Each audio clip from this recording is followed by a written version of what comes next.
Good morning बेटा। 10th class chapter number 3 आज पढ़ेंगे अपन अरिथमेटिक प्रोग्रेशन। सबसे पहले इस चैप्टर पे क्या क्या पढ़ना है? Sequence, arithmetic progression, nth term of an AP and sum of the n term of an AP। Marathi मीडियममध्ये प्रकरणाचं नाव काय आहे? इंग्लिशमध्ये अरिथमेटिक प्रोग्रेशन है ना, अरिथमेटिक प्रोग्रेशन याचा अर्थ पहिले समजून देतो मी। मराठीमध्ये म्हणतो अंकगणितीय श्रेणी। आता अंकगणितीय श्रेणी कशाला म्हणजे अंकांचा अभ्यास, जसे की 1 2 3 4 5। प्रोग्रेशन म्हणजे याची प्रोग्रेस होत राहिला, समोर वाढत राहिला। श्रेणी म्हणजे समोर वाढत राहते। अंक म्हणजे अंक आहेत हे, है ना। आता यामधून आपण जसे की आता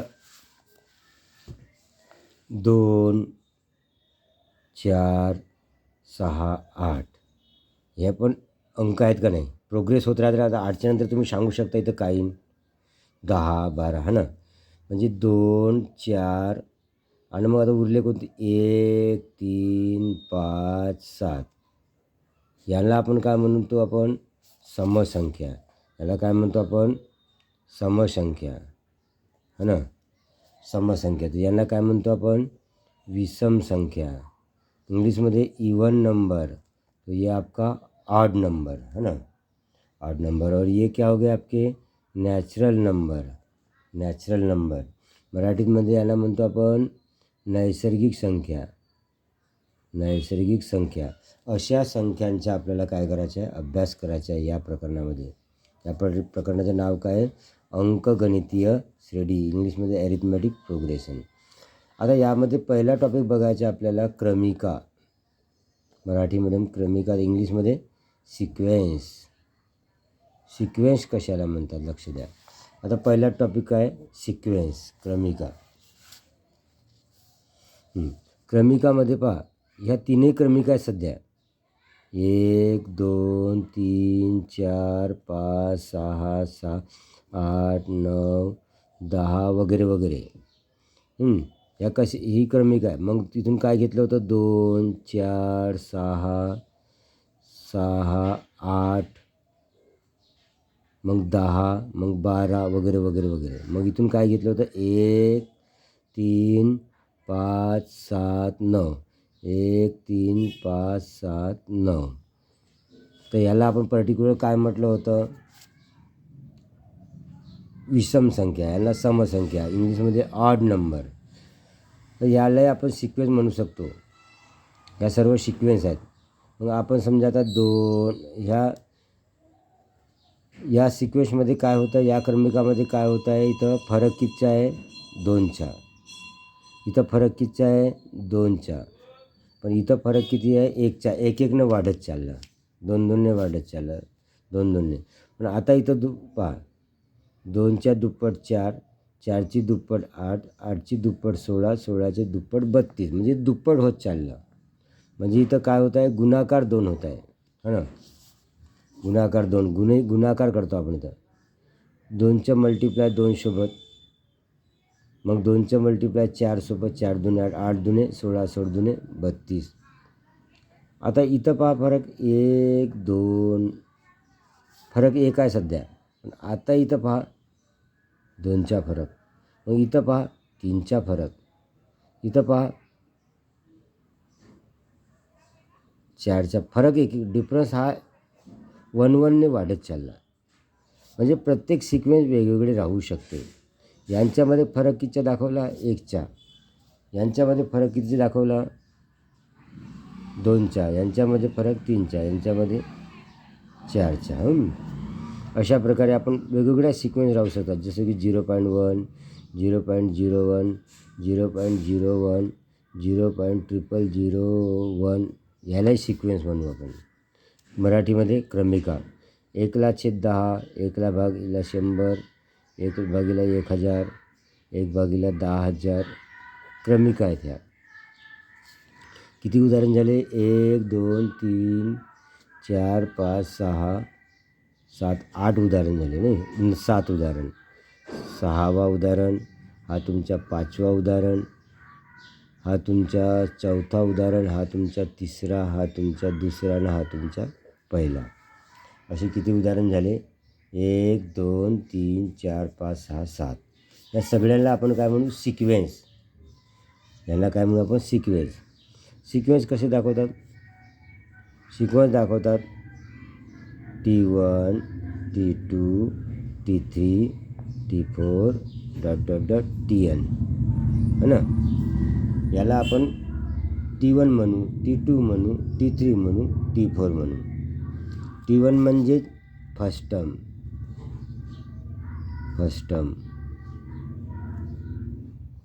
T2 म्हणजे T1 म्हणजे फर्स्ट टर्म, तर T2 म्हणजे सेकंड टर्म. मराठी मीडियममध्ये काय म्हणू? प्रथम पद, दुसरे पद. मग T3ला थर्ड टर्म, तिसरे पद. मग T4ला काय म्हणू? Fourth term. तर मराठीत चौथे पद. मग अशा प्रकारचे, जसं याला 3 नंबरवर होतं तर तिसरे पद, 4 नंबर होता तर 4. मग याला आता काय म्हणू? nवे पद. याला काय म्हणू आपण? nवे पद, nth टर्म. है ना, n टर्म. तर AP ह्या सिक्वेन्स आपण, हे जेवढी 7 उदाहरणं आहेत, सिक्वेन्सला आपण असं दाखवू शकतो. T1 T2 T3 T4. मराठीमध्ये काय म्हणतात? क्रमिका. प्रथम पद, दुसरे पद. आता यांच्यातला आपला फरक दाखवायचा आहे. समजा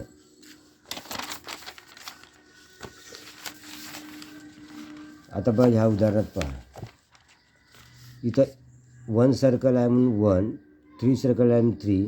आता इथं किती सर्कल आहेत? 5. तर आता तुम्ही ते सर्कल तयार करू शकता स्वतः. किती सर्कल म्हणजे इथं कितीनं वाढत चाललं? 2 2नं. तर मग तुम्ही इथं लिहू शकता 9, इथं 11. 2 2नं वाढवू शकता का नाही? इथं 9 11, तो यहाँ 13. ऐसे बढ़ा सकते हो और उतने सर्कल यहाँ बना सकते हो. इसको बोलते अपन सीक्वेंस. फिर ये सेकंड एग्जाम्पल ध्यान दें. ये क्या कह रहा है? यहाँ 5 है तो 5 ट्रायंगल, यहाँ 8 है तो 8 ट्रायंगल, 11 है तो 11 ट्रायंगल. अब तुमको यहाँ पे कितने का डिफरेंस दिख रहा है? 3 का. यहाँ कितने का डिफरेंस दिख रहा है? 3 का. तो तुम अब इसको 3 से बढ़ा सकते हो. यहाँ कितना लिखोगे? अब 14. फिर कितना लिखोगे? 17. फिर कितना लिखोगे? 20. फिर कितना लिखोगे? 23. तो उतना यहाँ पे ट्रायंगल बनाते जाओ.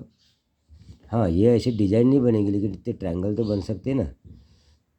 यहाँ पे 14 ट्रायंगल, 2 ट्रायंगल एडजस्ट कर सकते हो इधर उधर थोड़ा, यहाँ किया. तो ये अब दूसरा एग्जाम्पल, ये देखो, इनको भी अपन सिक्वेंस कहेंगे. मराठीत काय म्हणूया ना? क्रमिका. Term of sequence. क्रमिकाचे पद.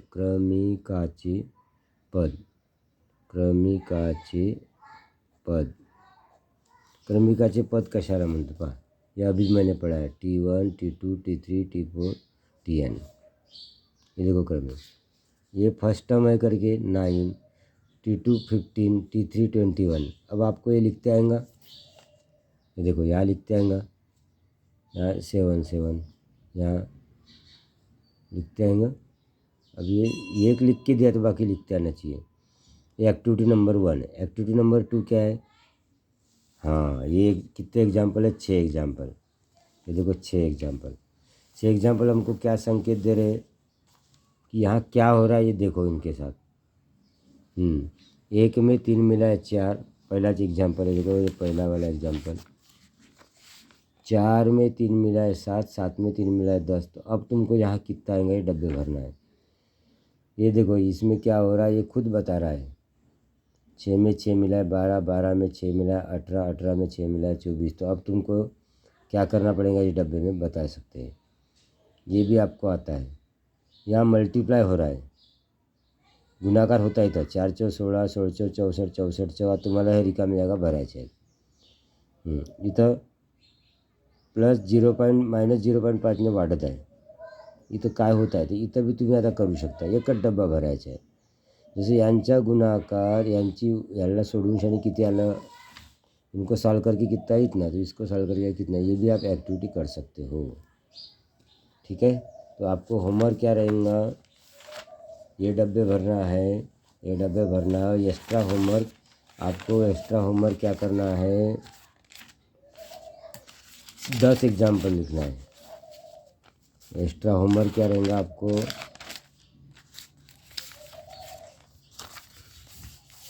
एक्स्ट्रा होमवर्क रहेगा राइट एनी 10